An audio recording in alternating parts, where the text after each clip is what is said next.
Assalamualaikum. Here is Mahanur Zubair for the subject of modern novel.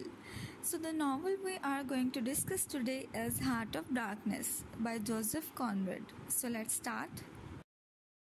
Polish British novelist Joseph Conrad का लिखा गया ये novella है, यानी कि एक शॉर्ट नॉवल है जिसमें अफ्रीकन्स को लेकर के ब्रिटिश कॉलोनिज्म दिखाया गया है। बात करते हैं इस नावल की पब्लिकेशन की, तो हार्ट ऑफ डार्कनेस को पहली बार 1899 में ब्लैकवुड्स मैगजीन में as a 3 part story series के रूप में पब्लिश किया गया था।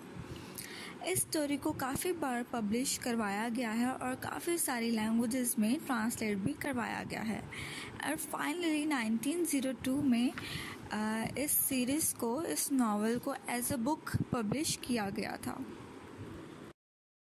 सो कॉलोनिज्म क्या है?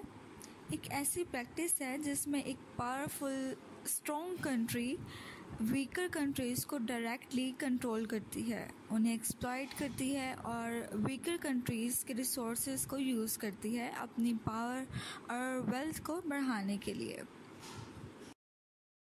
इस नॉवल की सेटिंग रखी गई है अफ्रीका के कॉन्गो रीजन में, which is the dark country in central Africa, और इसीलिए इस रीजन को इस नावल में हार्ट ऑफ डार्कनेस का टाइटल दिया गया है, क्योंकि ये अफ्रीका के इंटीरियर्स का एक डार्क और मिस्टीरियस सा एरिया था।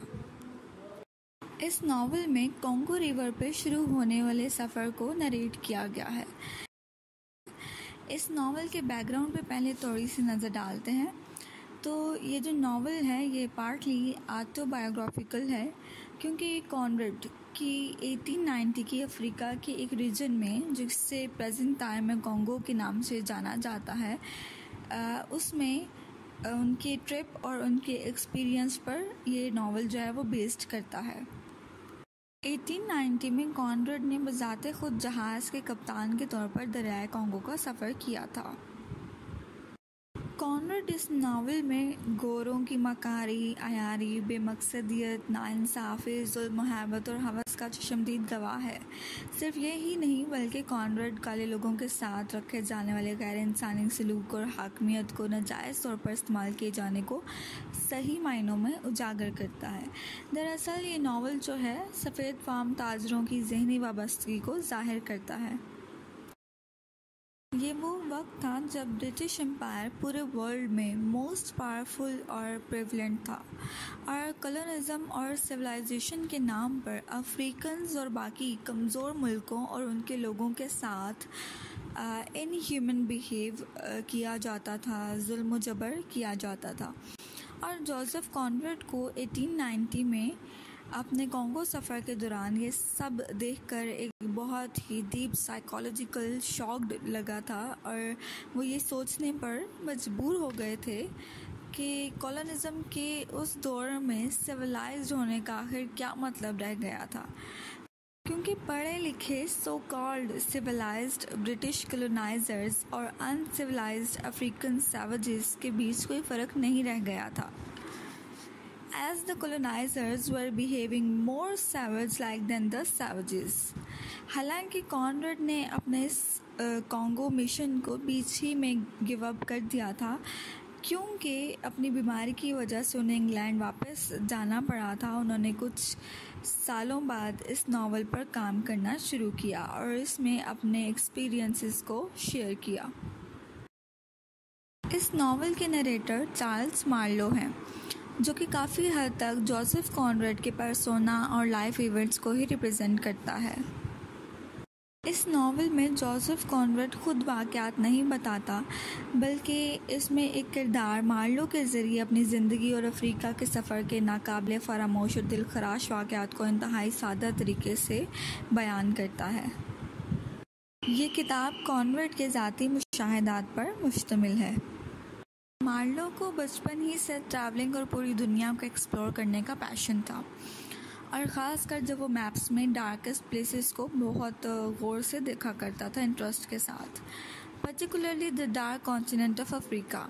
और फाइनली अपने एक आंट की हेल्प से मार्लो को एक बेल्जियन आइवरी ट्रेडिंग कंपनी में as a steam boat captain job मिल जाती है और ये कंपनी अफ्रीका के कॉन्गो रीजन में आइवरी का कारोबार करती है.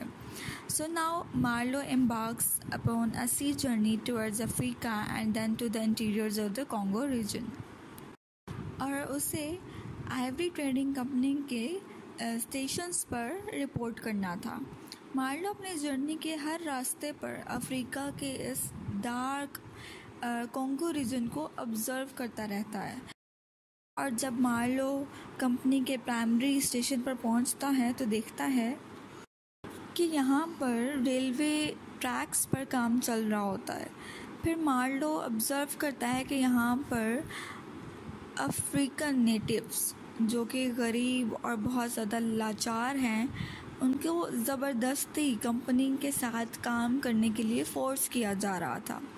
कंपनी के एजेंट्स उनसे बहुत इनह्यूमनली बिहेव करते थे, बहुत ज़्यादा काम करवाते थे और बहुत बुरा रवैया रखते थे. जहाँ भी मार्लो की नज़र जाती उसे कैदियों की तरह चेन से बंधे हुए नियरली नेकेड अफ्रीकन्स जो हैं वो नज़र आते, जो कि वाइट सेटलर्स की गुलामी कर रहे होते थे.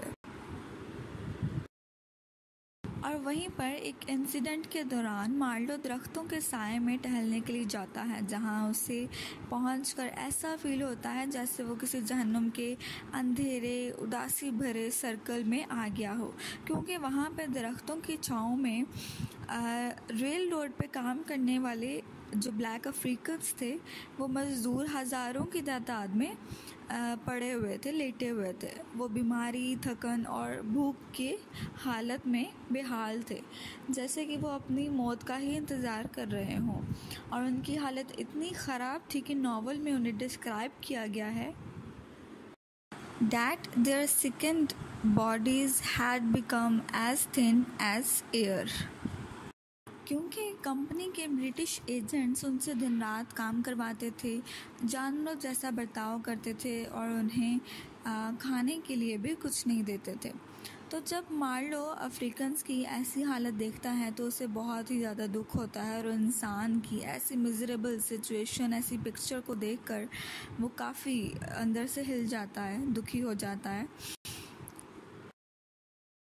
जहाँ एक तरफ मार्लो अफ्रीकन्स को इस हाल में देखता है, वहीं दूसरी तरफ उसकी मुलाकात होती है कंपनी के चीफ अकाउंटेंट से. कंपनी का ये अकाउंटेंट जो कि बहुत उस वक़्त सूटेड वूटेड होता है और मार्लो उसके साथ कंपनी के प्राइमरी स्टेशन पर कुछ दिन स्पेंड करता है. और इस अकाउंटेंट का मिजाज अफ्रीकन्स की तरफ कुछ ज़्यादा अच्छा नहीं था, बहुत डिसरिस्पेक्टफुल था. ये मार्लो को मिस्टर कर्ट्ज़ के बारे में बताता है. एंड यस, अब आ रहे हैं जी मिस्टर कर्ट्ज़, और ये भी इस नावल के इम्पोर्टेंट कैरेक्टर हैं. कर्ट्ज़ कंपनी के एक बहुत ही इम्पोर्टेंट और वाइडली रिस्पेक्टेड पोस्ट पर इंचार्ज हैं और फर्स्ट क्लास ट्रेडर भी हैं. प्राइमरी कंपनी के स्टेशन से मार्लो अब अपनी नेक्स्ट जर्नी पे निकलता है into the interior of Congo region, यानी कि अब वो इस रीजन के और डार्क और डीपनेस में जाएगा टुवर्ड्स द सेंट्रल स्टेशन, जहां वो अपनी स्टीम बोट जिसका कैप्टन उसे अपॉइंट किया गया है उसकी तरफ जाएगा उसे लेने के लिए. इस जर्नी में मार्लो काफ़ी सारे रास्तों से होकर गुजरता है, काफ़ी सारे खाली घरों को देखता है और ब्लैक अफ्रीकन्स को कंपनी के वाइट एजेंट्स के लिए काम करते हुए भी देखता है. मार्लो कभी भी इन ब्लैक्स को ह्यूमन डिस्क्राइब नहीं करता. Throughout the novel, white characters describe black Africans as animalistic, यानी कि पूरे नावल में इनको इंसान कहकर बुलाया ही नहीं गया, बल्कि एक वैशी टर्म डिस्क्राइब की गई है इन ब्लैक अफ्रीकन्स के लिए, यानी कि उन्हें इंसान मानते ही नहीं थे. तकरीबन 15 दिन के सफ़र के बाद मार्लो सेंट्रल स्टेशन पहुंच जाता है। वहां के जनरल मैनेजर से वो मिलता है, जो कि बहुत ही सेल्फिश और चालाक किस्म का इंसान है। मार्लो को ये जानकर के बहुत शौक लगता है कि जिस शिप पर मार्लो को सेल करना था वो एक्चुअली 2 दिन पहले एक मिस्टीरियस एक्सीडेंट में डैमेज हो चुकी थी और उसको रिपेयर करने के लिए टूल्स के आने तक का इंतज़ार मार्लो को अब करना था। Marlowe frequently hears the name of Mr. Kurtz around the station और वहाँ पे ये बात फैली होती है कि कंपनी का एक स्टेशन जो है वो ख़तरे में है, क्योंकि मिस्टर कर्ट्ज़ जो हैं वो बीमार हो गए हैं और बहुत सारे दूसरे क्रूज़ को वहाँ पर एमरजेंसी की हालत में पहुँचना पड़ता है। The entire crew had to leave as early as possible to visit Mr. Kurtz station. Marlow की शिप रिपेयर होने में कुछ महीनों का वक्त लग जाता है और मीनवाइल मार्लो की मुलाकात स्टेशन के ब्रिक मेकर से भी होती है। This brick maker called mister Kurtz a prodigy, ऐसा यंग मैन जिसके अंदर एक्सेप्शनल क्वालिटीज़ और एबिलिटीज़ हों। इस ब्रिक मेकर के अकॉर्डिंग मिस्टर कर्ट्ज़ जो हैं वो हायर इंटेलिजेंस, वाइड सिंपथीज़ और अपने मकसद को लेकर के डेडिकेशन को रिप्रेजेंट करते हैं और इसीलिए मिस्टर कर्ट्ज़ कंपनी के एक काफ़ी इम्पोर्टेंट एम्प्लॉय भी हैं और वो ये सारी बातें मार्लो को बता रहा होता है। This brick maker also establishes a connection between Kurtz and Marlow. Brick maker Marlow को बताता है कि जिन लोगों ने मिस्टर कर्ट्ज़ को कभी इस कंपनी के लिए काम करने के लिए भेजा था, उन्हीं लोगों ने मार्लो को इस कंपनी के लिए रिकमेंड किया है। अब मिस्टर कर्ट्ज़ के बारे में इतना सब सुन के मार्लो के अंदर और ज़्यादा इंटरेस्ट बढ़ता जा रहा है और कर्ट्ज़ को एज एन आइडियल फिगर देखने लगता है। हालांकि कंपनी के सेंट्रल स्टेशन के जनरल मैनेजर और ब्रिक मेकर मिस्टर कर्ट्ज़ से जेलस भी थे कि वो डरते थे कि कहीं मिस्टर कर्ट्ज़ उनकी पोजीशन भी ना हथिया ले। इसी दौरान एक और इवेंट होता है और वो क्या है कि जनरल मैनेजर के एक अंकल अपने एक्सपीडिशन ग्रुप के साथ यहाँ पहुँच जाते हैं और ये सब एक एडवेंचरस जर्नी पर होते हैं। मार्लो मैनेजर और उसके अंकल की बातों को चुपके से सुन लेता है कि वो चाहते हैं कि मिस्टर कर्ट्ज़ और उनका असिस्टेंट दोनों ही मारे जाएं, ताकि मिस्टर कर्ट्ज़ का स्टेशन, जो कि बाकी कंपनी एजेंट्स और स्टेशंस के लिए आइवरी कलेक्शन में एक बहुत बड़ा कंपटीशन था, वो बंद हो जाए। जब मार्लो का शिप रिपेयर हो जाता है तो वो जनरल मैनेजर और कुछ वाइट एजेंट्स और कुछ कैनिबल्स के साथ, उनके ग्रुप के साथ मिस्टर कर्ट्ज़ के स्टेशन की तरफ रवाना हो जाते हैं। अपनी डेस्टिनेशन के करीब ही कुछ माइल्स पर ये लोग रात गुजारने के लिए रुकते हैं और जब वो सुबह उठते हैं तो सुबह सारा क्रू जब उठता है तो वो देखता है कि उनका शिप वाइट फोग से पूरा कवर्ड था और कुछ भी नज़र नहीं आ रहा था। जब ये फोग क्लियर होता है तो अफ्रीकन नेटिव्स का एक ग्रुप अटैक कर देता है इन पर, जो कि फॉरेस्ट में से एक सेफ स्पॉट से उन पर एक के बाद एक एरो से वार कर रहे थे और उनके वार के जवाब में शिप पर मौजूद वाइट मैन्स जो हैं वो अपनी राइफल्स लेकर जवाबी शूट कर रहे थे। इस अटैक में शिप का जो ड्राइवर है वो मारा जाता है और मार्लो को ये आइडिया आता है कि वो शिप की स्टीम वेसल्स को रिपीटेडली बचाता है, जिससे वो अफ्रीकन नेटिव्स डर जाते हैं और उन पर एरोस बरसाना जो है वो बंद कर देते हैं।